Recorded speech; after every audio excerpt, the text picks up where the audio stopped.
get the girl or get the alignment. All eyes are on the road, completely safe, I promise. To get the girl or get the alignment, what do I mean by that? So a lot of people, a large plurality of people out there, when they're talking to somebody from maybe a romantic potential, they want to get the girl. That never made any sense to me. And so what I mean by that is when I'm talking to a girl in the context of I'm a single guy, I'm interested in finding a girlfriend with the right match, the right alignment.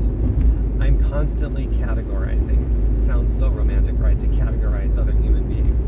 But there's a purpose for it. It's a means to an end. It's not the end. It's a means to the end. And that is 2 large buckets subdivided into other buckets. But when I'm talking to a girl, I want to find out, is there a possible good match here? And that's one bucket. Or this is a mismatch, obviously, right off the get-go. So they go into that bucket. And there's nothing wrong with the other bucket of a mismatch. There's more than plenty of completely honorable, respectable women out there where in the context of a romantic match, a potential girlfriend, it's just a mismatch. That's the way that it is. And so when a girl goes into the possible potential alignment bucket of a really great match, then I escalate. Maybe I try to create some kind of tension to build attraction from that initial attraction, see if there's something there that has more depth and more meaningfulness than that initial surface level attraction. And so down further the bucket she goes. There's got to be a better analogy out there, but I really like this one, so I'll stick with it because it's making me giggle. So the tension part of it, the healthy tension, not the toxic tension. When people hear the word tension, most of the time I think there's a negative stigma, but to build an attraction that just makes you feel all tingly and good and warms your soul and the cockles of your heart, there's a really good healthy tension that should be focused on, that I think a lot of people miss out on, so they end up in these boring half-hour conversations that are just very fact-based and getting to know each other, but no real attraction building. So that's where creating a really good, healthy, playful kind of tension is extremely valuable in conversation, both verbal as well as nonverbal body language and flirting and back and forth playful bantering. And so through that process, if said woman is put off by my style of humor or my tension, they see it as rudeness, then, well, I would transfer her from one bucket to the other bucket, from the potential good match bucket to the, well, maybe not such a good match after all, and that's fine too. But if the tension that's being created is perceived on both sides as a healthy tension, she's engaged, I'm engaged, we're both having a lot of fun, attraction is mutually building and going beyond just that initial surface level attraction, then, well, now we really have something here. Something where it's like, let's get each other's phone number, let's go out on a date, or if it's already a date, maybe a second date, let's spend more quality time together so that we have more really fun and interesting, engaging conversations to look forward to. And from there, who knows where that might lead. Some really awesome making out, that kiss that has that chemistry and compatibility. But for a kiss, I'd say it's more about chemistry, but maybe a conduit from compatibility for that chemistry and that kiss. Wow, that really lights up all the neurons in the brain when that happens. So further down the attraction and alignment bucket we go, and that's exciting. And it continues to elevate and elevate and elevate. So that's what I mean when I'm saying, instead of let's get the girl, let's get the alignment. And so how do you get that alignment? Well, I guess talking to people. It's probably going to involve talking to multiple people, because at least in my experience, the majority, overwhelming majority of most of the women I've ever talked to, especially in the context of any kind of romantic curiosity, she ends up in the bucket where it's not a match. It's just not a match. And once in a while, maybe this other bucket where, yeah, there's kind of a potential for a really great match here.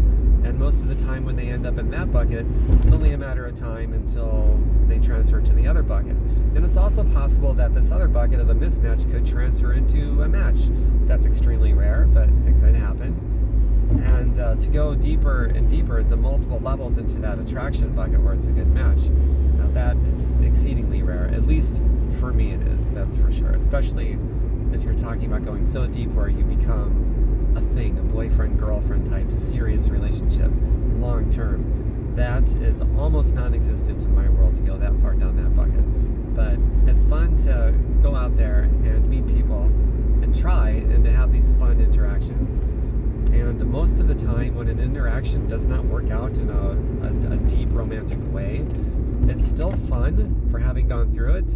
And at the end of the day, my personal goal when I'm interacting with said woman is that her mood is elevated as well as mine. It should be a fun interaction for both of us, a win-win scenario, even if we end up in the mismatch bucket. If we both feel elevated by the end of the interaction, that's a win-win, and that's a beautiful thing. I love that. Now, there's one enormous caveat to all of this, and you probably already know what it is, and that is, what if you place somebody in the attraction bucket where, yeah, there's I feel a pretty good match here, an alignment of sorts, but the other person does not feel that way. In fact, maybe they don't even notice you exist, and you just get silenced because they don't really know you're out there, or they don't engage with you, or they do engage with you, but not really. It's more like just these closed loop one-off answers that provide no further opportunity for a conversation, versus real responses that invokes and instigates more tension and more engagement. And a lot of people actually kind of fall into that category. That's happened more than plenty of times, more times than I care to admit, where I think a woman is really attractive, but her responses to my engagement is very closed off, just closed loop responses. And so then I'll try to reframe, I'll try to come at it from different angles, maybe say something opinionated, maybe something more complimentary and observational, something that opens a doorway, a softball down the middle, as I like to frame it, for her, if she has any interest whatsoever, to be a bit more engaging. And then she's still just closed looped all the way, and at some point it's like, okay, I got to transfer this person from the attraction category to the unattraction category because one person was interested and clearly the other one was not. So that happens, and you run that risk, and sometimes it stings, but you just keep going and enjoy the process and go for that win-win scenario where both moods are elevated by the end of the exchange. That's the best thing to do, in my opinion. And likewise, to reverse that table of that last scenario, there's been some instances where the girl is clearly into me and I'm not, and then I start to feel bad for not being into her, and I don't want to hurt her feelings, and sometimes the conversation has to be said just out of kindness, because I think it leads to more emotional suffering if someone is just led to believe or allowed to believe that there's a chance.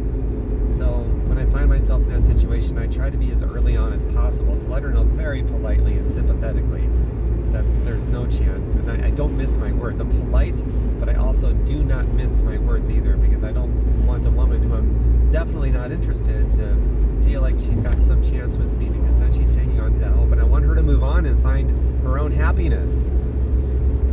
All right. I think I got everything out that I wanted to in this video. Drop your wisdom, your comments. How do you handle these kinds of scenarios, and when you're talking to somebody from maybe a romantic context to see if there's something there? What's your take on it? Do you go for the girl or the guy, or are you looking for the alignment, the match? And do you have different categories that you sort of place people into, a filtering mechanism, if you will, as to how you put people into these different categories? I'd love to hear about it. Bye for now. Mwah.